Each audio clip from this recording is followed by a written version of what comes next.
In the background, we have a picture done by Zelda, which is a picture of a Kainu killing Ace, and Luffy is also in the picture. And you can find Zelda's other work on his Miiverse page, which is Zelda-Zay. Enjoy the show. Hey! There he is. What it do, Squad Gang? What up? Stupid. I'll try his old phone number. Yeah, I'm playing Metroid Prime right now. It's pretty awesome. Yep. Obviously fully concerned about the podcast as usual.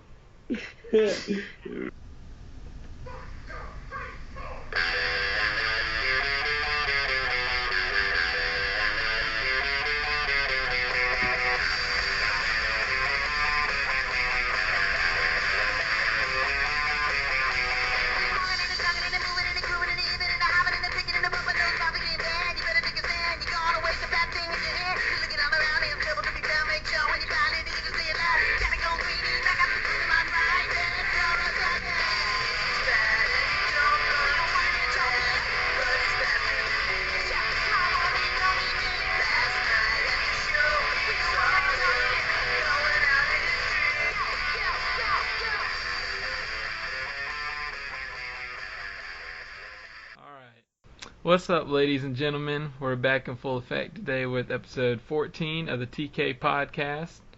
I'm one of your hosts, KingsHaki, aka King of the Jungle, Mr. Mowgli, aka Papa Hockey, aka Mr. Lizardon, pressing buttons, hitting Flare Blitz all day. Next up, we got Bagheera, the most professional Green Arrow and Link Down players, the Bounty Hunter, currently recording. Currently recording in nothing but his Zero suit. We got Mr. RoronoaTrey15. How you doing, Trey? It's your boy, RoronoaTrey15. Hey, Link 4's gonna hate. LSR can't get A. Alright, and finally we have a very special guest with us today, the man who trained me and Trey on top of the Himalayas by throwing us off the cliff. The tech monster of all fighting games. He likes all things blue, Blue Sonic, Blue Mega Man, Blue Kool-Aid. Watch out, Blue Fire, it's Mr. AquateamV3. Hey, what's going on? Mega Man! Whoa there! Welcome, AquaTeam. It's good to have you on the show. Oh, good to be here. Yep. Our YouTube channel might be slightly smaller than yours, but that's okay. Just a little bit. So we got lots to talk about today, including some breaking news about Smash at EVO, some Nintendo news, an interview with AquaTeam, and some special announcements by us, and of course, some One Piece if we can get Blue Fire on the call. So let's get into it. Okay, so y'all want to do Nintendo news? Cover some Nintendo news? Get it. Real quick. Alright, so there's been some news breaking about Splatoon that there will not be voice chat. At least the quote says something about, it's from a Famitsu magazine in Japan, and it says something about, there won't be voice chat when you're going online and playing, like, what I got from it is basically when you're going online and playing with randoms, Like when it's matchmaking you. What do y'all think about that? No voice chat for Splatoon. Bruh, what I want to know is, how am I supposed to be Leonardo da Vinci over here, and my partner can't even be Michelangelo over here because we can't hear each other? You know what I'm saying? We can both paint separately, but we can't paint as one.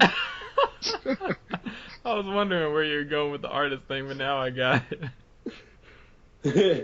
So, like, do most Wii U games have voice chat in them, or? No, it's like, I know Smash does. Yeah, but yeah, and then, of course, that's just in the friend lobby. Right. And then Injustice did, pretty much throughout, but a lot of them are lacking it, like, I don't know. Yeah, I feel like Nintendo wants it to be where, you can't have some creeper, but you also can't have that 5-year-old that's like dropping the F-bomb every 5 seconds at you. Yeah. But I feel like we should at least be able to communicate with friends, because if our friend is that creepy guy or that 5-year-old dropping the F-bomb, then maybe we need to evaluate ourselves. Well, they might do. What do y'all think about them doing something like with Smash and Mario Kart, where you just are able to talk to your friends? Yeah, like that's what I said. That would be good, because but then I guess they wouldn't want to do that either, because then people would just add each other and become friends.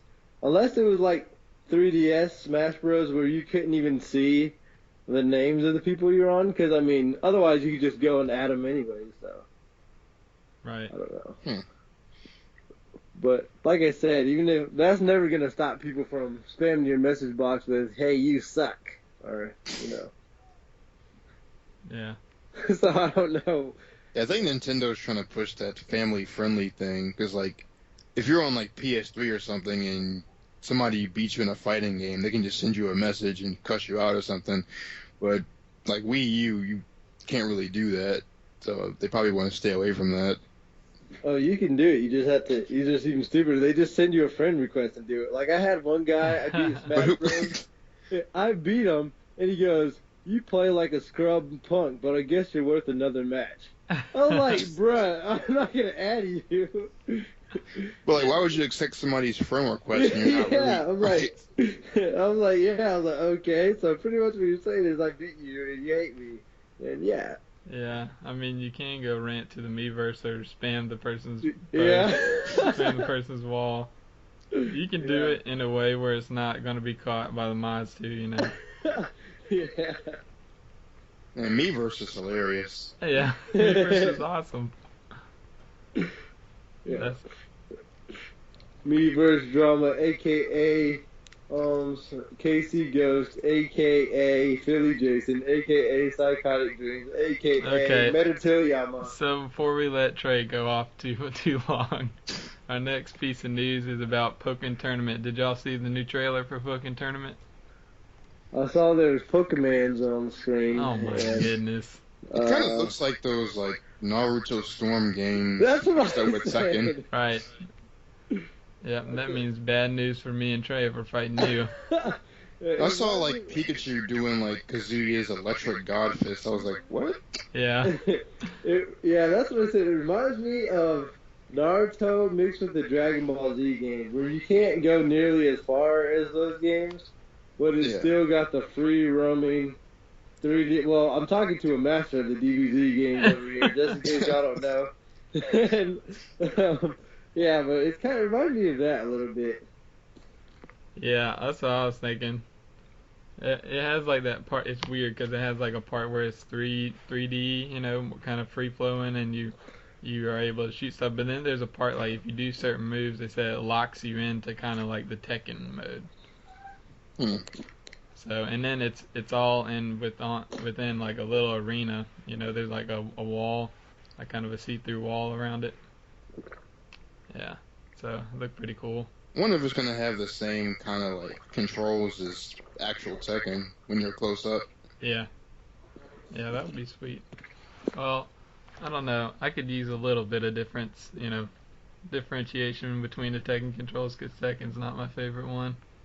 Well, I was just wondering how. I mean, I didn't really see it that much, but how are they gonna balance like having the what do you call it, like the specials in that game? Because some of them just look crazy. I mean, I didn't know what was going on.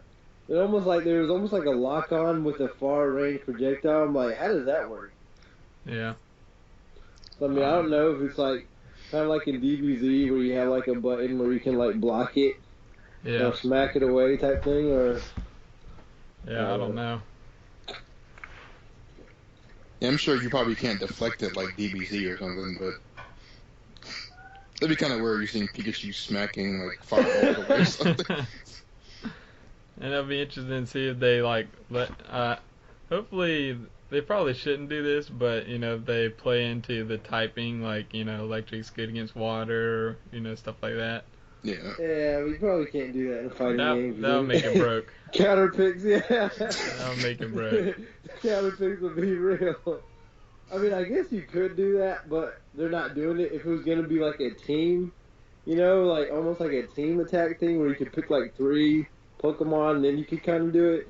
Yeah. In a way, but since it seems like it's more 1v1s, then yeah, you can't do it. Yeah. Yep. Yeah, the one everybody wants to see in the game is Hawlucha, which is like the wrestling bird, crazy looking thing. Oh yeah. I've seen that. Oh, the one I wanted to see was Goldeen. Hush. Goldeen. he's trolling. Hey, momentary Papa Hockey interruption here. Hang on. Princess Hockey going on. He's getting baptized by fire in the podcast. And while we're at it, since Mr. Host is gone, yo, let me tell y'all about a manga I've been reading.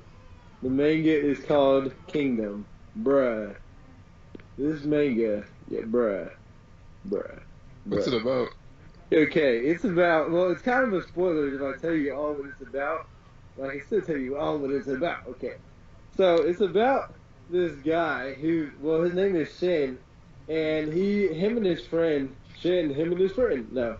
It's about him and his friend, you know, they're like orphans, the war orphans, and they're training, and then one day, a royal knight, well, I'm spoiling the whole first chapter for you guys, by the way, but a royal knight, or he's like, I don't want to say a knight. Well, first of all, it's set in like a Chinese era. Well, he comes by and he sees the boy. Well, he sees Shin's friend. He's just like, huh? And he's like, I want you to come, like, work in the palace. He sees him with a sword play. Well, you can use and then so he's like, I'll give you like 3 days to think it over. Hello? Hey, you came back for our Kingdom interruption story time. I don't know. What kind of stories were you giving? I was giving the people a first chapter of Kingdom. Alright, okay, so then he comes, he's like, no. He's like, hey, come to the palace. He's like, okay. And so then Shin's just sitting there, sleeping, you know, on his mat, which is like a bale of hay, you know, curves and way. And so then... Okay, story time over. Hey, y'all gonna have to read that first chapter. Hey. Oh my goodness. Okay, so is that all y'all wanted to say about Pokken Tournament? Y'all excited for that game? I heard some rumor about Snorlax being in the game. I want to see what's his name, Hitmonchan in the game. Yeah. Hitmonchan and Hitmonlee, that'd be like perfect. Yeah, that would be 2 of my picks too. I wanted to see that one, you know, that hardens all the time. I heard some rumor about him. Who, Metapod? Yeah, I heard some rumor about Metapod being in the game. He can't do anything. Yeah, that's why he's trolling. Stop falling for the trolls, Aquateam. That's my favorite point. Trey is trolling. He's trolling. That's hardcore. my favorite. Oh my goodness! You probably didn't even see that episode, like one of the first episodes of Pokemon, where it's like they throw out their Metapods and they're just sitting there, they're both hardening, like they're doing nothing. Pause. Okay, Mark. Okay, calm down. Oh man. Yeah, but that was the episode that was kind of like where Goku was just, you know, collecting the spirit energy. Except this time they were just like looking at each other and it was just going from camera angle to camera angle and showing. And they're both hardening. Pause. Okay, moving on. So Majora's Mask 3D has released. And have either of y'all obtained that or played it? Bruh. You talking about the 3DS version or just Majora's Mask in general? I was talking about Majora's Mask 3DS version first. Oh, I played it in 3D on the 64, but... Oh my goodness. Okay, well, I was going to ask, if you haven't got it, what's your experience in the past been with Majora's Mask? Well, since you say that, what is the past and what is the present with this game? And what is the future? 3 days, all aligned, all the time.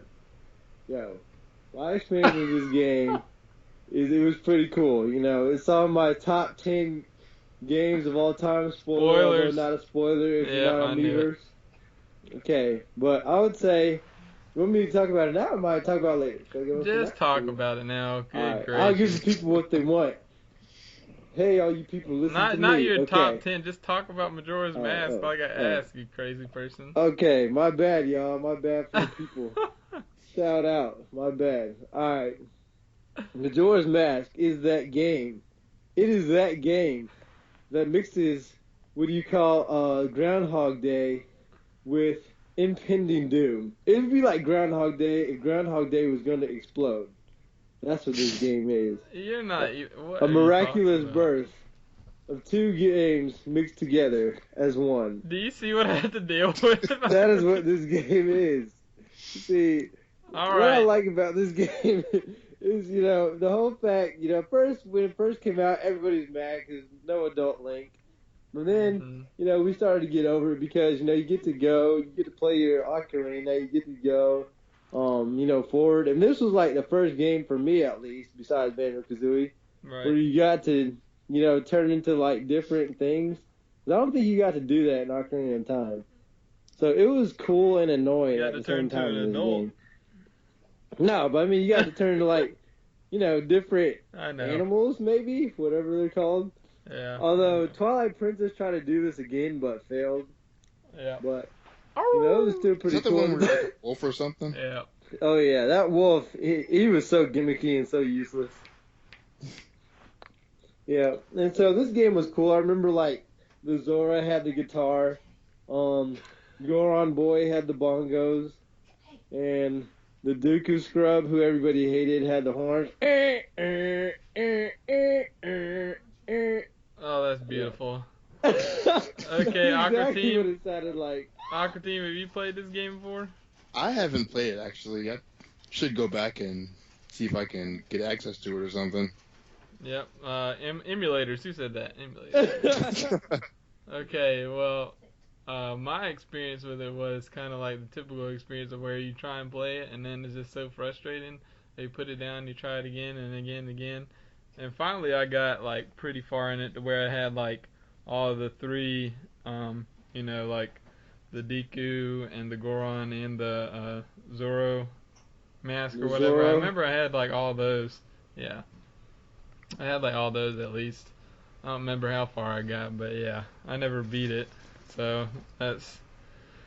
I guess that would make me the only person on the podcast that's beat. I guess that would make you the only person on the podcast that won't be quiet. Bro, let me tell you about the ending of that game. You gotta fight the mask ghost freaking spoilers. Oh, my bad, y'all. My bad. Jeez. Spoilers, the moon destroys the world on the third day. We all know the sun comes down at the end, right? Bruh, the moon comes down. I'm just joking. Bruh. Okay, and then we hear Princess Hockey burping on the call here. Hey, give her a pat. Yep. But another great news piece that was like really surprising that came out from the Wall Street Journal was the Zelda Netflix series that's supposed to come out. What did y'all think about that? Excuse me, Princess. Is it live action or something? Yeah, it's live action. Oh man, that could be good or bad. Yeah, what I'm thinking, have y'all seen the show that came on Cartoon Network? What was it called? Level Up? Have y'all seen that? It was like, I don't know, I'm expecting like, the budget was kind of bad on that show, so I'm just hoping it doesn't look like that. I'm hoping, because what I'm expecting it to look like would be almost like a lesser version of like how Game of Thrones looks, I guess. Yeah. So hopefully it's looking good because, fantasy can be kind of hard because the monsters got to look convincing and all that stuff. Well, KingsHaki's saying she's seen Level Up. Yeah. I'll give props to her. Hey, I made an error. It's Queen Hakalugi. It's not KingsHaki. Have you seen it? That's awesome. For some reason, I've seen more shows there than you. That's not true. Dude, what was that other show that she's seen that is like obscure that no one else? Oh, dude, what's she seen? Chalk Zone. She played Freddy the Fish. Yeah, Rudy's got the chalk. Hey, she said stop uncovering her mask. It's Queen Hakalugi. Oh, my bad. No one would have got that, though. Okay. So, what else about the Zelda Netflix series? Y'all excited about it? I mean, I have to see how it turns out. Who do you want to be cast as Link? I mean, will they get like a top tier actor? Dude, I hope not. I hope they just get an unknown. I mean, here's what I'm expecting. I'm hoping, because this reminds me of when they first showed Arrow. I was like, dude, how can you make a DC Comics into a TV show? I was like, that sounds stupid. And yeah, I watched the first episode and I was like, yo, I'm hooked. So I feel like they just need to make the costumes not look like, I don't know, like you could buy them from the, what do you call it? Like Party City or something? Yeah, that's what I'm hoping. If it looks like a Party City outfit, I'm done. I don't care how good the thing is. If it looks like Party City, or like those Mario and Luigi outfits that everybody wears that look so cheap. Yeah. Like, if it looks like that, I'm done. Like, it could be first episode, I'm done. Yeah, they could get, like, good actors for, like, the support people, though. Like, I'd say pick an unknown for Link and then get, like, some good actors for, like, Zelda and Ganondorf and stuff like that. What I want to know, too, is, like, what kind of storyline would they be going with? Yep, and what will Link sound like when he talks? Just saying, yeah! Yeah! Yeah! Yeah, like I hear all the time. Thank you, Trey. A Link for life. Yeah, I don't know, but that'll be exciting to see what happens. Yeah, I can't picture Link, like, having a conversation with someone. I'm just like, okay, what I'm thinking is like, okay, what kind of storyline would you follow? Because would Zelda just be captured? Because if that's the case, you're just going to have like a damsel in distress the whole time. Or and if it was to last more than one season, you can't have her being captured for like every season. Yeah. And I mean, there's some good storylines you could put in there. Like, you could do Ocarina of Time storyline with, 7 years in the future, but then that would, like, require you to have a kid actor, too. Well, what I hope is that they probably just, like, make their own. Like, they could take some things from the games, but if they follow the games, they'll be limited. I mean, I think they could, like, at least try, but then, like, deviate a little bit. Kind of like the teenage years, Yeah. So. Well, we'll see. Alright. Well, let's start off with our Smash Bros. Corner. And settle it in Smash! Thank you, Trey. There was a Rayman leak, and AquateamV3 messaged us on Facebook. I had texted Trey, and everybody thought it was real, especially after the video came out. But it turns out the leak is fake. What are your thoughts about that? Oh, you didn't hear about that? No. Okay. Well, it looked pretty convincing because, like, it was an actual video. I'm thinking, okay, this could be real, but. So what happened was this guy actually made in Adobe Fireworks. He made the whole thing, and he actually put up he took the reveal video down, and then he put up on his channel a actual video of him like creating the whole thing. And there's even this meme where he turns around in his chair. Like, he looks like the guy from Inspector Gadget, like the bad guy from Inspector Gadget, where he turns around his chair, you think a cat's gonna be there, and he's scratching it, Like, he did something evil. Nah, you know who he looks like to me? Like, who was that 90s scientist that we used to watch? You know what I'm talking about? With the green jacket? It was the guy that wasn't as Beakman, popular as dude, Bill he was Nye. like Beakman. Oh. What's his name? Beakman. Remember Beakman? That's what he looks like. He's got the hair. Yeah, I know exactly what you're talking about. Yeah, that guy was like the lower tier Bill Nye. But he had that huge rat. Yeah, that's crazy. But yeah, you should watch that. AquateamV3, you should watch the reveal video. It's hilarious. That's a really convincing fake, though. Yeah, it is. Yeah, that's why everybody was like, subscribing to his channel and giving him props and all that stuff, because You know, he did it so well. Yeah, I mean, yeah, that's what I'm saying. Is like, how did that guy do that? Like, he needs to be like, I wonder what his actual job is. 'Cause, dude, that was pretty good. Yeah. Sorry, I'm trying to grab a drink here. I thought you were trying to change a diaper. No. Oh, it's in here backwards. That's why I can't get a drink. You know, Yeah, it sounds like changing a diaper. In here backwards. You know? I hope you're not putting it on backwards. You're gonna have some father stories to tell her later on. Okay, trolls. Calm down. No, don't worry, I already have some stories. Yep. Oh, man. Let me sit you down at the table.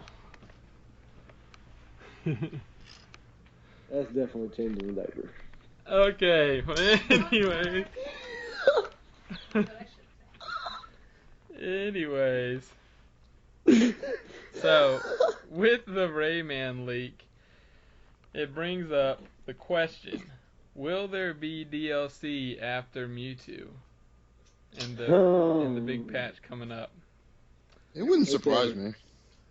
I'm thinking, I don't see how there can be, because how long would you have to be dedicated to the game? Because you have to balance a character against how many other characters? And how many different modes and how many different custom moves? I mean, I know the custom moves are not balanced. They could take the NetherRealm Studios, route and just throw the DLC in there and like start the fire. Like, yeah, but I mean, Sakurai doesn't do that though. Yeah. He's kind of like a micromanager where he really wants to like be in charge of everything, but because he has his biases, of course. Which, makes certain characters more broken than others because, whereas NetherRealms is pretty much just like, we're going to make this character, see how bad or good he is, and then we'll balance him based off of what we hear. Whereas I feel like, Sakurai just is such a control freak that he goes in on it, and then he thinks it's flawless, but doesn't realize that people are going to play a game, different ways than how he played it. Yeah. That's what happened to Brawl. You had Meta Knight who was just really, really broken, and yeah. Yeah, and even in this game, there's just some characters that were he's patched some of them, but there are some characters from the beginning that were absurdly broken, like Rosalina for one, and Diddy now. But Diddy Kong is too good. Yeah, he's absurd. He's absurdly broken too, as far as his up air is just absurdly good. Yo. Hey, I don't know. Guess what? Huh? The guy who's ranked in he's the third or second or third in all of North Carolina. I played him. He plays Diddy Kong. I played him at the tournament that I went to, and although I lost 2-1, I still beat his Diddy Kong with Charizard. Vids or it didn't happen. It did happen. Okay. I have Zoldy's as my witness. It did. I was waiting for you to finish so I could say. You fraud. Yeah, but actually Zoldy's only got vids of my losses. He's a terrible only cameraman. valid vids we have to go by. Yep, he's a terrible cameraman. But I am gonna upload those losses though and do some analysis on them later. But okay, that's more than you need to know. Anyways, so I think there will be more DLC after Mewtwo. I'm gonna say there will be, and there will be more patches. I was gonna say I want to see I think before you get into DLC mode, you gotta get into balance mode. That's my opinion. I think they're you don't release any more DLC until characters are sufficiently patched and balanced. Yeah. I think there definitely will be some. You just need to really just buff some of the lower characters. Cause that's what I'm saying. To me, there's just certain characters that they try to do it. I think Bowser's balanced pretty good because he hits really hard, but there's certain characters like Ike and DK that they just get bodied so hard by projectile heavy characters. It's not even funny. Yeah. They did a really good job with Bowser, because Bowser was like garbage in Melee and Brawl, and then now he's actually kind of good. So I'm like, okay, they at least made him usable now. Yeah, because what they did was they made him really fast, and his moves are really powerful, but his moves are also really laggy. So you kind of gotta, like, although this is giving Kai, props here, but you kind of gotta be good at landing your moves. Like, you can't just throw out a bunch of empty moves, because you throw some out, you're gonna get punished. But I feel like characters like Donkey Kong and Ike are too slow to ever get in, and so you can literally run away from them, and then you can gimp them really bad. Yeah. Well, he's down playing, so let's move on. Oh my God. Aqua Team, I know that RoronoaTrey didn't watch Apex, but did you watch Apex? I didn't actually watch the whole thing, but I heard about that incident where they had to change buildings or something like that. Yeah, that was insane. Yeah, they had like a terrible hotel that like the parking garage collapsed and all that. Yeah, I think somebody hung something up on a fire. It's not a fire extinguisher, one of those like sprinklers. Fire alarm. Yeah, and then I got the thing set off, and then the fire department came, and the building was like unsuitable for people to be in there or something like that. And yeah. I'm like, wow, that's. Like, yeah, I had to change buildings one time because I walked into Burger King and realized I didn't want Burger King, so I went to McDonald's instead. Oh my goodness. Oh man. So I changed buildings. Well, Yeah, but I was as far gonna as ask you Apex about is concerned, I think I like the character variety. I've understood too many top tiers, but I mean, I guess I just want to see the game balance more, so we can see more characters. So it can be, like old anime where every old anime had like a tournament, and you never knew what you were gonna expect from the next opponent. That's more what I want to see. I don't want to see, everybody picking Saiyans because Saiyans are the best. Yeah. I'm gonna see more variety. Well, since you didn't watch the tournament, you wouldn't know that there was a lot of variety. Yeah, I saw there's quite a few colors of Diddy being picked. Nope, dude, there's tons of variety. Red. Dude, there's only 2 Diddies in top 8. Yeah, it's top 8. Yeah, but there's only a couple in top 16 too. And dude, the whole time you're watching the stream, what did you see? You saw Yoshi, you saw Luigi. Oh, I saw Luigi's. Yeah, I know. But that's what I'm saying, dude. I think, yeah. I think Diddy Kong. I think like Luigi for one, that he's one character that's really, really, really hard to balance because the way he was when the game first came out, he was really bad. But then with all the buffs they gave him, he's like really, really good. And then people have found out tech with him that probably would have made him good to begin with anyways. And so now he's a little OP. Well, I'm just saying, dude, I'm scared for the next patch because right now I'm fine with how the balance in the game is. Like, that's just me, but I'm just, because, okay, would you rather have a Diddy Kong as a top tier or would you rather have a Meta Knight? That's all I'm saying. I mean, but why can't we get even better world? Why does it have to be a choice? Well, we might just break all that together with our next news piece, which is confirmed that they'll be having custom move sets for EVO and unless they are deemed unbannable. I think that's okay. Like, a lot of the custom moves, I mean, some are really good, but they're not, like, broken enough that they would make, like, a huge difference. I think it depends on, like, certain custom movesets can help you in certain matchups. So. Yeah, I mean, I like that too, but, like, I just don't know if... I mean, but by custom moves, do they mean you're also going to be able to, like, alter stats? No. Or just have custom moves? I don't think it's stats. I think it's just, like, the moves. It's just moves. I disagree, though, because I just went to a tournament with customs, and it was awful. It was awful because... I mean, but that's also because you didn't know, like, any of this stuff, though. Well, that's true, but I did know that stupid... villager custom where he plants the root that makes you trip.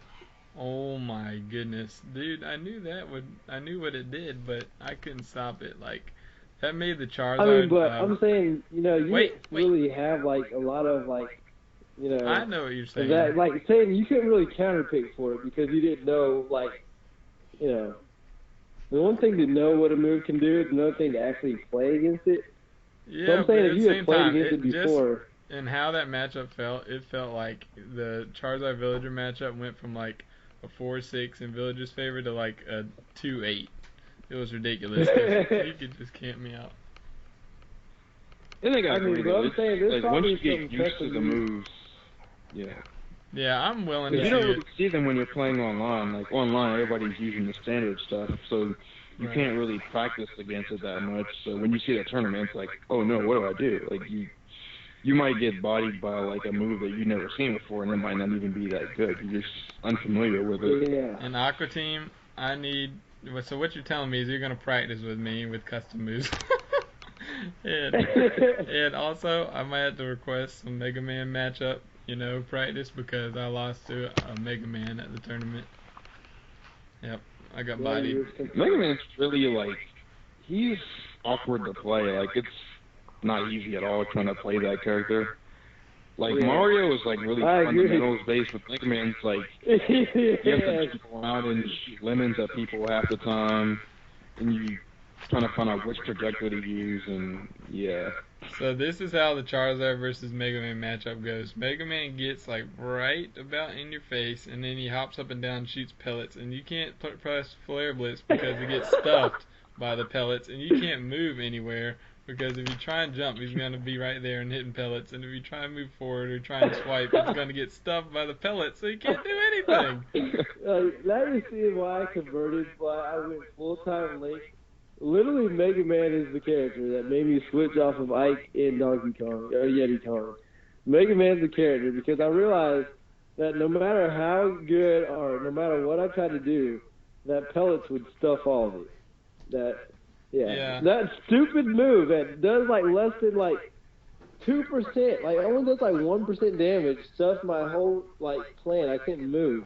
I found my only option was to like run away and then like try and jump over everything and fire, do it with the flame. Can't you like roll towards him or something? No, you can't, because like his arm, like it has like insane knockback. So if you like get hit by the pellets, it just stuns you. If you get hit by the arm, it knocks you back. And he's gonna fade like backwards and forwards depending on where you go.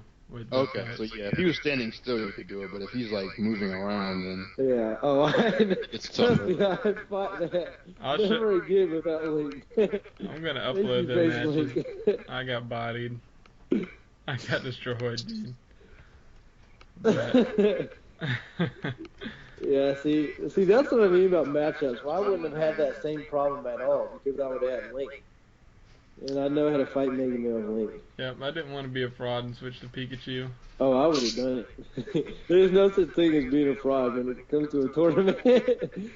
That's why I want the game to be balanced, because although I don't approve of picking top tiers, but if you're in a tournament, why not? Because the main goal is to win, It's not to make friends or to, like, satisfy anybody. It's to win. So, yeah. So that's why I don't have, like, a problem with characters.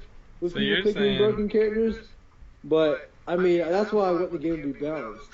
Yeah. So you're saying if you went in tournaments right now, you'd be a Diddy Kong main? I mean, I don't pick Diddy Kong, so I mean I wouldn't. I mean I feel like you should always pick your best character. If your best character is the most broken character, that's who you should pick. I mean I don't play with Diddy, so I would just pick Link. Well, I'm saying if I did play with Diddy, but I like Link more, then why wouldn't I just pick Diddy since, I had a higher chance of winning with him. Yeah. It's kind of like the whole counter pick state is like, you can beat Little Mac on Final Destination, but if you have the choice, you're not gonna pick Final Destination. Yeah. I remember when everybody thought Little Mac was like the best character in the game for like 1 week. Everybody like got watched and was like, oh, this guy, yeah. Oh, Little Mac is like, I made a tier list before, and I said Little Mac is the one character you cannot put in a tier list because he's so bad, but he's so good at the same time. Yeah. I think he's like really good on the ground, but like as soon as he gets in the air or something, like he's useless.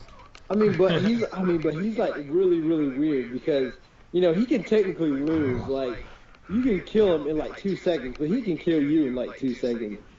So he's like, he's like so bad. His recovery is so bad. His like range is so bad. His like his options are so bad. But his like lag time is like almost non-existent. His one punch is stupid. His like speed is stupid. His like recovery, like his recovery from his moves, like all that is stupid. Yeah, it is. And so you're literally not playing like Smash Bros anymore. You're playing against Little Mac. You're playing Russian roulette. In my opinion. Yeah, it's like you're literally playing YOLO versus YOLO. It's like who is going to throw out the move that gets punished first. The best part though is like if you like manage to goad him into using a side B and like when he side B's off the stage, that's hilarious. Yeah, he just I tell Hockey all the time. There was one time where I was playing a Little Mac player, and so I was dominating him. And like, I had like, I want to say like 30% damage. He had like 90%. So I'm dominating him like, this is easy. One punch, I'm dead. I'm like, dude. And so then I finally get a kill on him. But then by that time, I'm at like 90% damage. And so he's at like 0%. So he runs at me and does side B from the middle of the stage. I just so happened to throw my boomerang at him, and it carried him from the middle of the stage all the way up. And I was just like, oh, what? Yeah. I like left like a fraud. I was like, I'm not fighting you again. Well, that's not surprising. Yeah, I'm just joking. It was awesome. But regardless of say, we are done with our news section. Do you want to get into the interview section? Alright, we can do it. Alright, let's do it. Dun, dun, dun, dun, dun, dun. Alright, so with us today is AquateamV3, aka the fighting game master, AKA King, please go away. Mr. Sensei. So, AquaTeam, can you please tell us how you got started with fighting games? Yeah, I think maybe I was around high school. Actually, earlier than that, when I first like played a fighting game. I think I played Marvel vs. Capcom 1 because Mega Man was in it, and there was this arcade at the local mall, so I just like tried to like learn how to do super moves and stuff, and that was like how I got introduced to it. But I think when I first started playing like against people was when I had a friend in high school, and like he would beat me like all the time in like every game he played, like Street Fighter, Smash Brothers, like it would be like 20-1 or something. Yep, I have no recollection of anything similar. Yeah, I know the feeling. Anyways, go on. So, I mean, eventually I just started like doing research. I'm like, okay, I have to find out how to get better at this. So, like, learning how to like do combos or like what to block, how to punish certain moves. So, eventually I got better, but like it was a long time of me just like losing like all the time. And like when you lose that much, you kind of get motivated to like find out how to beat the guy. I'm motivated. Yep. Yeah, so eventually I got to a point where I could like go even with him and beat him more consistently, but that took a while. Yep. So what you're telling us is you had your own sensei. Yeah. Through ours. Yep. Cool. Yeah. Did you have a question for him, Trey? I was gonna say, okay, so we know how you got into fighting games, but how did you get into Mega Man? And then not only did you get into Mega Man, how did you get into where you're able to like absolutely destroy those games? And then you had like a no hurt like run through of X3. Oh yeah. Yeah, like let's see, Mega Man. I was like 10 years old. I had this friend in school, and he had Mega Man 8 for like the PlayStation 1. And then when I first played it, I was like, oh, this game's kind of cool. Like, you fight different robots, and then like when you beat them, you take their powers. So I kind of like got more into the series after I played that game. Like, I want to see what other games they have.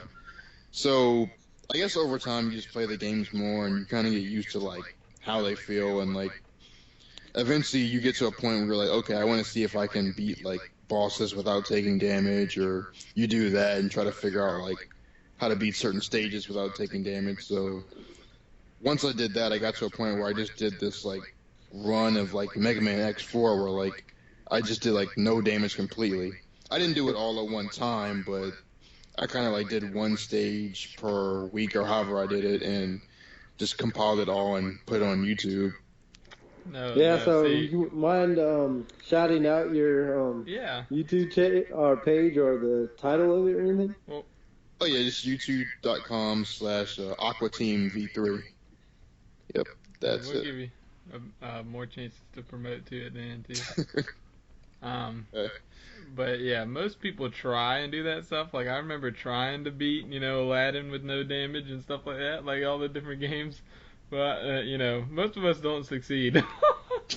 Yeah, the only game where I really do that on is Donkey Kong Country 2, where I'll be like, hey, I can speedrun this game. And by the way, like Donkey Kong Country 2 is weird in that there's like a teleport, and like each it's like a really hidden teleport, like each of like the beginning levels. But I try to do like my speedrun, like going through the game and collecting all the bonuses. Yeah.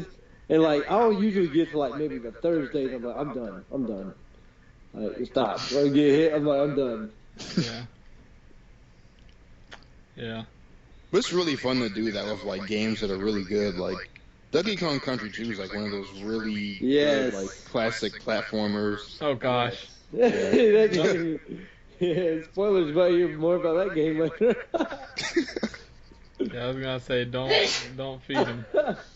That game is awesome. Don't feed it. Don't feed the Donkey Kong Country 2 love, because there's already plenty of it here on this podcast. That game is awesome. Yo, let me tell y'all. No, wait. We're in the interview section, not in the Donkey Kong Country 2 section. Okay, so AquaTeam. I just want you to tell us. Yep, we got the Who Let the Dogs Out in the background. But I just want you to tell us, what kind of advice would you give to like somebody who's just trying to get into fighting games? Well, one, I'd say it's not really easy at first, because I mean, especially now, like you pick up a new fighting game, like let's say you buy Street Fighter 4 or something, and you might go online, and then some guy just like beat you, and you have no idea why you even lost. Like you kind of have to do like go on Shoryuken.com or something, like find out how to play the game, the fundamentals of fighting games, just learn your combos and stuff like that, and eventually you'll get better. And it's also good to ask around, like if you have like a uploader, like upload a match and ask like, hey, how can I play better or something like that, and usually you can find some good help with that. Yeah. Just don't ask on the link forums. Yeah, I was gonna say, like, are the people jerks, or they normally want to help you? It depends. Like some communities are like that, where like some people are like really jerkish about it, and like you try to ask for help, and they're like, "Why don't you know how to do that?" I'm like, "Why do you think I'm here?" Like, yeah, exactly. Yeah. So also, I was gonna say, like, how would you like tell someone if they're gonna try to get into the Mega Man series? Like, what games do you think they should like start off with? Because I mean, I played those games. I played like X and X2 on like the E word, but like to me those games were really tough because I felt like even though there was a select your own path method, that I felt like some paths were clearly better than others, because I would like be fighting the boss and be absolutely struggling, or I felt like there's nothing I could do. Then I'd go on YouTube and see somebody have the right item and like destroy the boss in like 2 seconds. Be like, well, that took me like 30 minutes plus saving. Yeah. And so, like, what games do you think that someone should start off with, or something? It depends what kind of playstyle you're into, because like the classic games, like there's not really as much like mobility and stuff. Like if you're playing like Mega Man 2 or 3 or something, and it's like all you're doing is really jumping and shooting and like sliding a bit. But X and X2, like there's a lot more dashing. Bosses are a lot more dynamic. I would just say you have to learn the patterns and find out what each boss does and how to avoid that attack, how to play through stages. Like, usually in most games like that, you don't have to kill every enemy on screen. Just, like, some enemies you can kind of just, like, slip past and ignore them completely. But as for which games, let's say, like, for the classic series, let's say play Mega Man 2, 3, 9 is good, too. And for X, I'd say, like, X1, X2, or X4 are, like, really good for, like, learning how to play the games. And the Mega Man Zero games are good, too, for the Game Boy Advance. So which ones are those? Because I know there's the one that you play on the Wii U that we'll see. What is that? What is that one? Battle Car Network? Oh, Battle Network, yeah. Yeah. That's kind of more like it's more like an RPG. Like, you increase your stats and use these, like, battle chips to fight with. It's kind of Pokemon-ish in a way. So is it kind of like, I don't know if you played it, like the Paper Mario series, where if you're like a huge fan of Mega Man, that you'll get a lot more references and stuff in it, like you'll enjoy it better or more? Yeah, there's a lot of references to, like, the classic and X series in it, but it's kind of its own thing. I know back in the day, like, it got really, really popular. It had its own anime and everything. Yeah, like, I remember that. But it's very, it kind of stands on its own. Like, if you're into, like, RPGs and stuff like that, you probably really like it. Yeah. Yep. Well, I was gonna ask, are you excited for it, / are you gonna speed run or no damage run Mighty Number 9? Oh yeah, I definitely want to pick that up when it comes out. Yeah, because it's coming on Wii U and, like, every platform basically, right? Yeah. I might pick it up for either Wii U or PS3. Probably Wii U, because you got the whole Miiverse thing, so why not? Yeah. And so I was gonna ask you too that since you since you know so much about it, are there things, worries or anything that you're thinking about the game? Like, do you think that this looks familiar versus this doesn't look familiar enough versus, About Mighty Number 9? Yeah. I mean, it still looks like it'll be a good, like, Mega Man spiritual successor kind of game. Because you've got, like, instead of, like, getting their weapons, it looks like you, like, make an armor based on the boss, and you get to play as it. So that looks kind of cool. And it has this thing where it looks like you kill an enemy and then dash through it or something, but... Yeah. I mean, it still looks like it'll be, like, a fun Mega Man kind of game, so I'm looking forward to it. Yeah. Oh, yeah, have you played Shovel Knight by any chance? I haven't. Yeah, that game it's trying to be Mega Man in a way, but it's trying to be Mega Man and DuckTales, the Scrooge game. Oh, yeah. So it's kind of trying to be those, I feel like. Yeah. I think one thing that surprised me at Mighty Number 9, though, was that, did you hear about, like, them getting all the English voice actors? So they have some people, like, apparently, like, Steve Blum, the guy who voices Wolverine and all that stuff? Yeah. Like, he's gonna be voicing one of the bosses, and I was like, what? They really went, like, all out for it. Yeah. And some other guys who do, like, anime characters and stuff were, like, voicing characters for the game, so I'm like, okay. And you get Johnny Young Boss. He's in everything. Yeah. Yep, Christopher Sabat or Bless. Yep. We need some Piccolo / Zorro in there / Vegeta. I think they had someone, not Johnny Young Bosch, but, like, someone else who was really popular in there. Is it the Crispin Freeman guy? Is that what I'm thinking? No, it's not him. It's Yuri Lowenthal. That was it. Who does he do? I know he does, like, those really, like, fiery characters, but he's gonna be voicing the main character. That's gonna be kind of weird, but. I can't think off the top of what he does or who he does. Yeah, meet him, Mike. Yeah. So hockey. What else were we gonna do? Yeah. Well, I had just like a couple more things, but that could be it for the interview section. Did you want to do maybe your top 5 instead of a top 10, or what? Yeah, my top 5. Okay, since mine would have to be a little. Do you want to go first? Because I might have to pull mine up real quick. You're talking about and this is for games of all time. Yeah, well, we could do like our top 5 underrated first, or we could do our top 5 games of all time. Yeah, I know you already got your list up there. Yeah, that's how I'm gonna make it the same. Otherwise, I'm gonna get called out as a fraud. Nah, it's fine. You want to explain it to AquateamV3?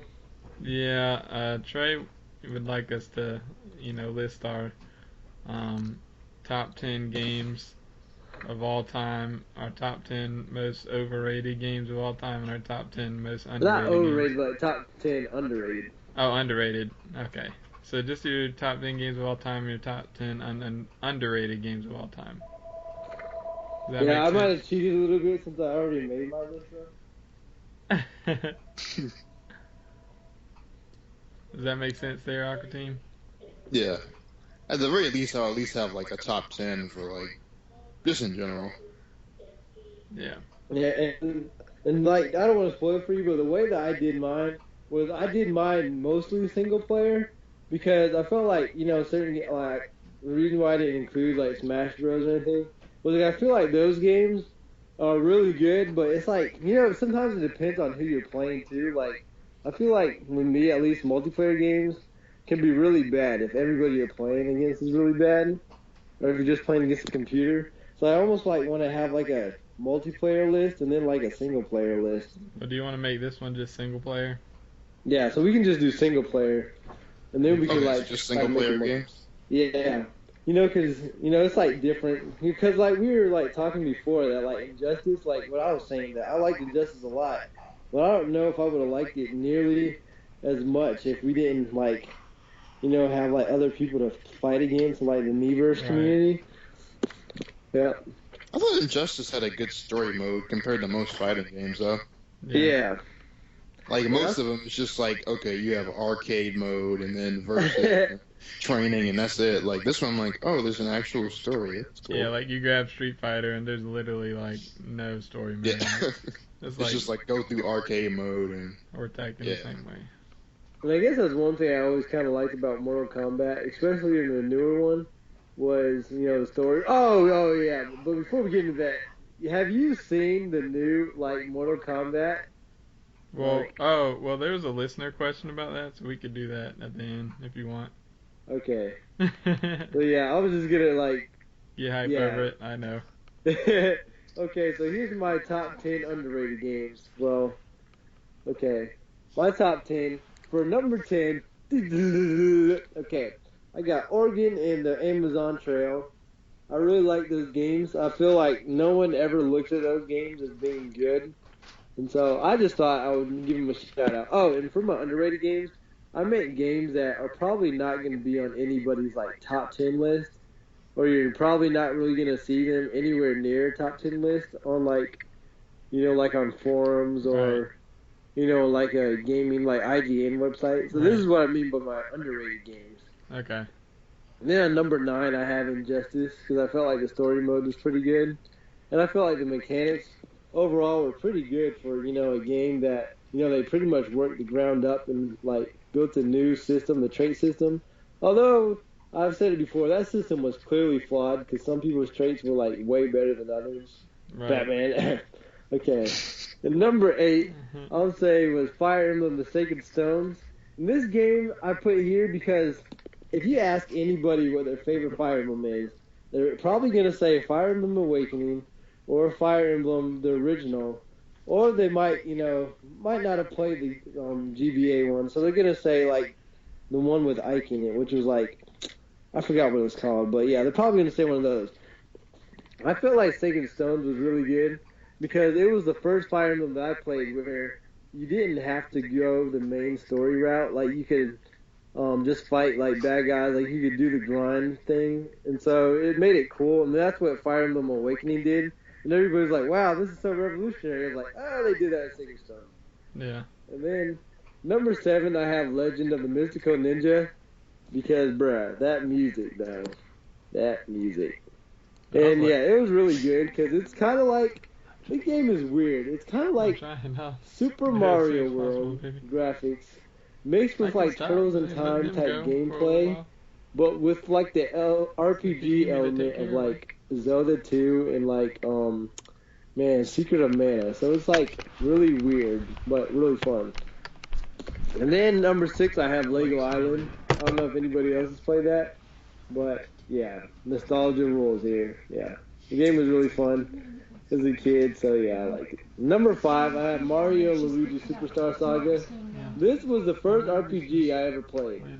So to me, it was really special because of all the Mario and Luigi references, where like the bad guys would be like, "Hey, aren't you that guy that always stomps on our head all the time?" and stuff. So to me, it was like really funny. I remember like being on the bus in middle school and cracking up, and everybody would be like, "Oh, are you okay?" And so yeah. And number 4, I have Bomberman Hero.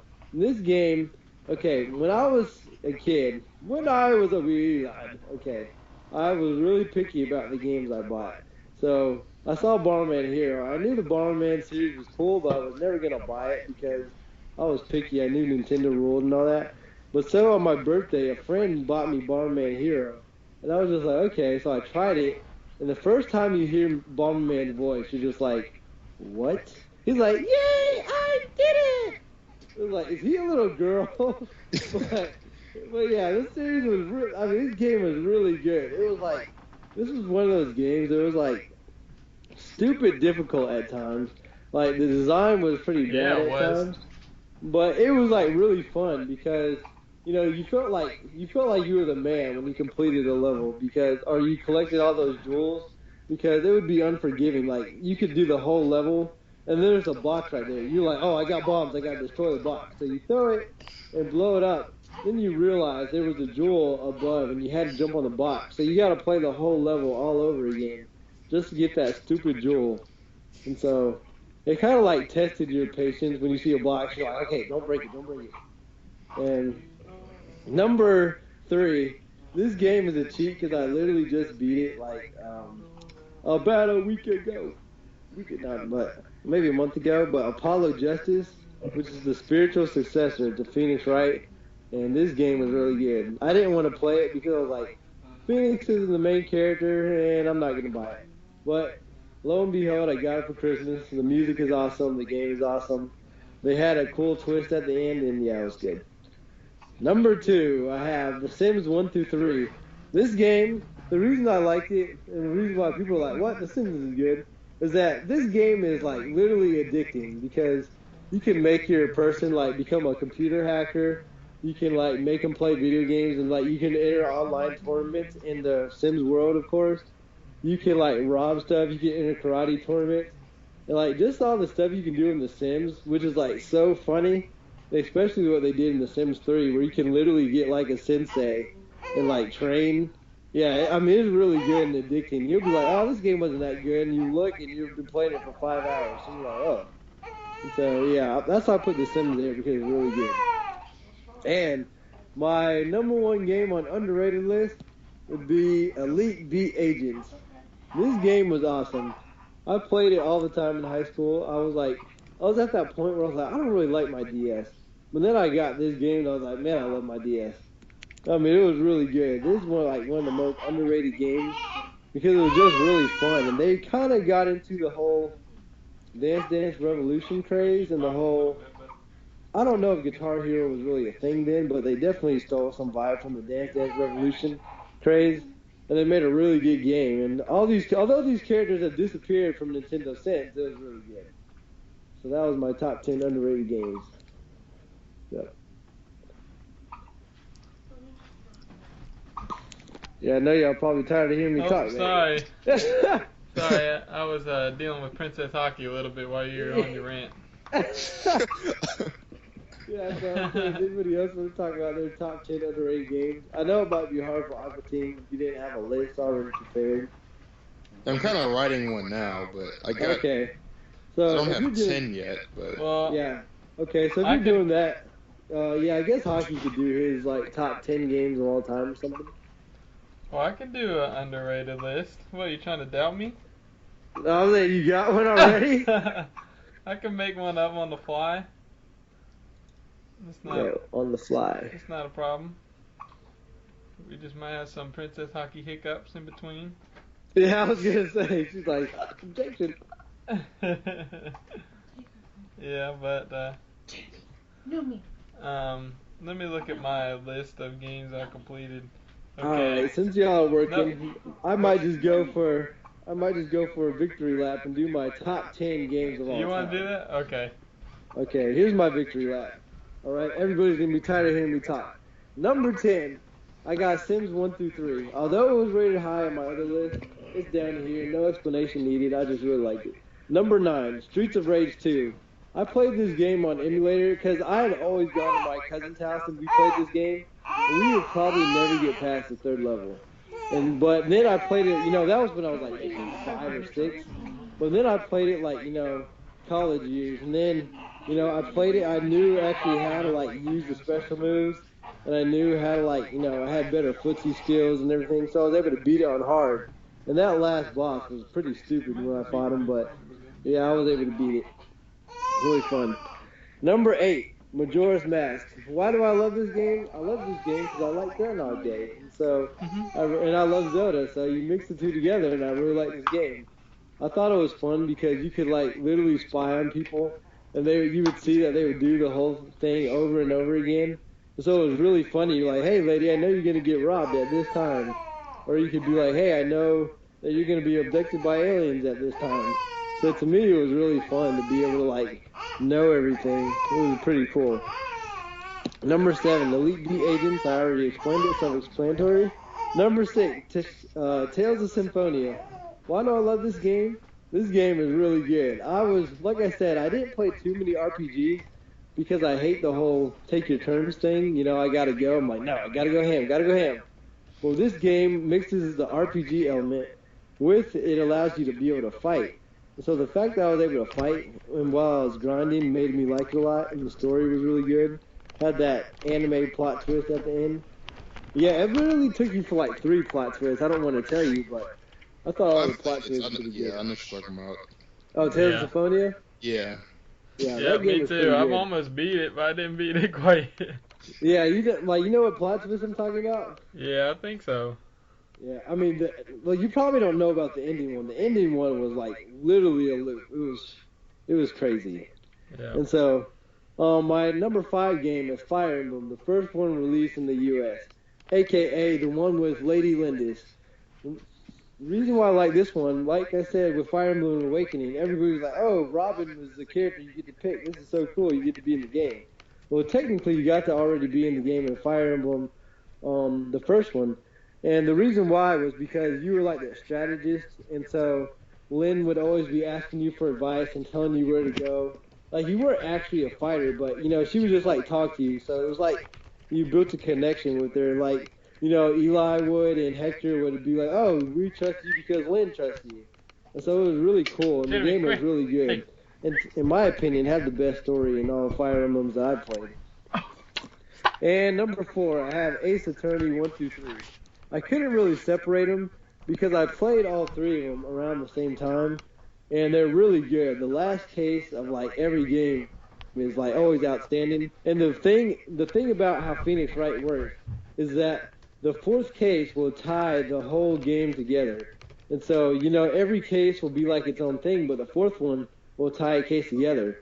Well, at the end of the 2nd game, they kind of tied the 1st game into it, and at the end of the 3rd game, not only do they tie in all 4 cases of that game, they tied in like the overarching case of like all 3 games. So like had like a huge like epic finale in the courtroom, and it was like just crazy, and like all the death and everybody who died and like the sadness that ensued.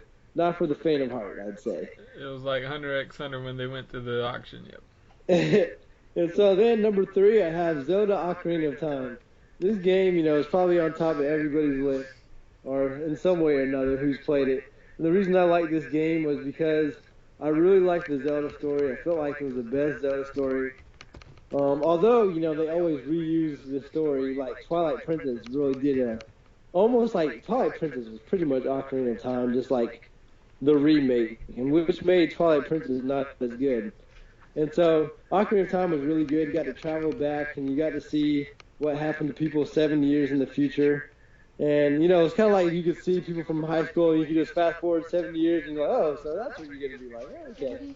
And so that's what this game was like. It was really cool, really funny. Genevieve, come here. And my number 2 game is Paper Mario: The Thousand Year Door. Why do I love this game? Well, when this game first came out on the GameCube, I was like, nope, too kiddie. And how old was I when this game came out? Like maybe 14, 13? So yeah. Who plays kiddie games when you're 13 or 14? You're a man at that time. So, you know, I didn't play it because I was like, no, it's too kiddie. But then, I would say one of my friends from high school, one of my friends from middle school, he was a huge PlayStation fan. I'd always been trying to get him to Nintendo, but he wouldn't do it. And so I had actually moved, because I was living in England at the time, so I moved to North Carolina.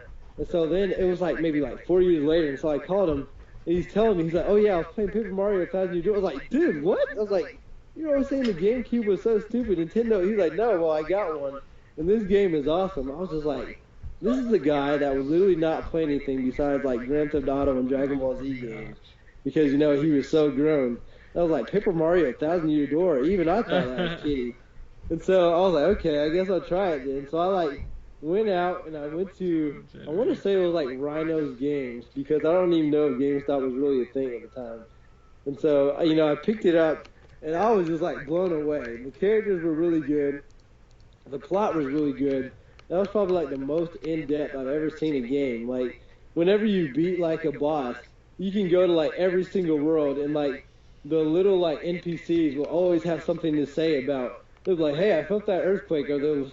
And like, you'd have this one guy, like, all throughout the game, he'd, like, be staying in the bed like NPCs do, and he'd always be like, I'm really going to get out of the bed this time. I'm going to do it. And the next time after you do something, I'm going to get out of the bed, because you know what you do with inspiration, so I'm going to be out here. And the next time you go back, he's always like, oh, I'm going to be out here. And then, like, you go to the dark road, like, oh, I won't get out of bed today, because it's the perfect time to sleep because it's dark.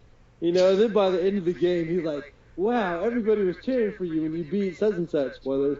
Like, yeah, I was just so excited, I almost fell out of the bed. Yeah. And, like, it was like, you know, it's just so funny. You talk to every NPC, and there's this one guy that has, like, this secret stash of, like, Peach, like, pictures, and he's always, like, he'll always, like, give you a different story to tell about how much he loves Peach based off of the boss you beat. And it's, like, really funny. And so, like, every time you beat a boss, you just, like, want to go to every single NPC in the game, like, all the worlds, and just talk to them. They'd always have something hilarious to say. So that's why I really like that game. And there's also, like, you know, you get your traditional partners in the game.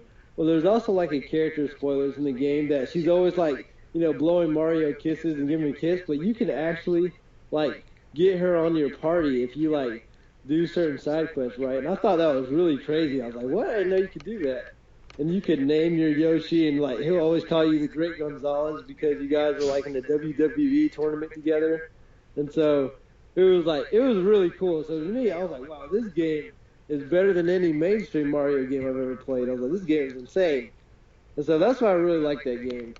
And my number one game of all time would be, and in case you guys didn't know, Surprise. And because the game wasn't on the list before, Donkey Kong Country 2. Oh, really? Why do I love this game so much? Well, you know, I first got Donkey Kong Country when I was like 5 or 6, I want to say.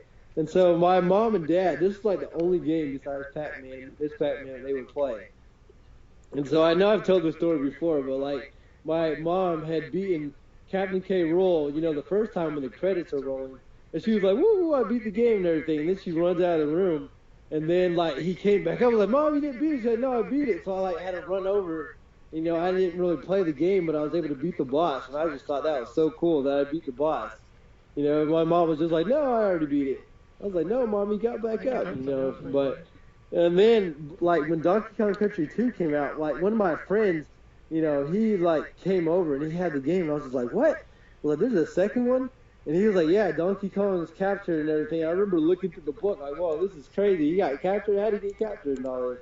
You know, it was like really, you know, then playing, like, the game and, like, all the levels, music, and, like, you had the DK coins you had to find in this game and the Kremlin coins. Like, everything about it was new. And it was like, I was just like blown away. And then so I like ended up renting the game like 3 times until like my mom finally decided to buy it, so I wouldn't keep renting it. And so, then like beating that game and then having to like find all the Kremlin coins, then to find out, but you need the DK coins. So we had to find all those. And then you find out you had to fight Captain K. Rool like a second time. And after I beat that, it was like, that cutscene and he's like, I'll be back type thing. That game was just like, like outstanding. I'll give it a clap. All right. And after the longest top 20 recap ever, we'll let you start with your underrated games, AquateamV3. Alright, so, let me see here. I think I have like 9 here, that's fine. Number 9, I would just say Pocket Fighter.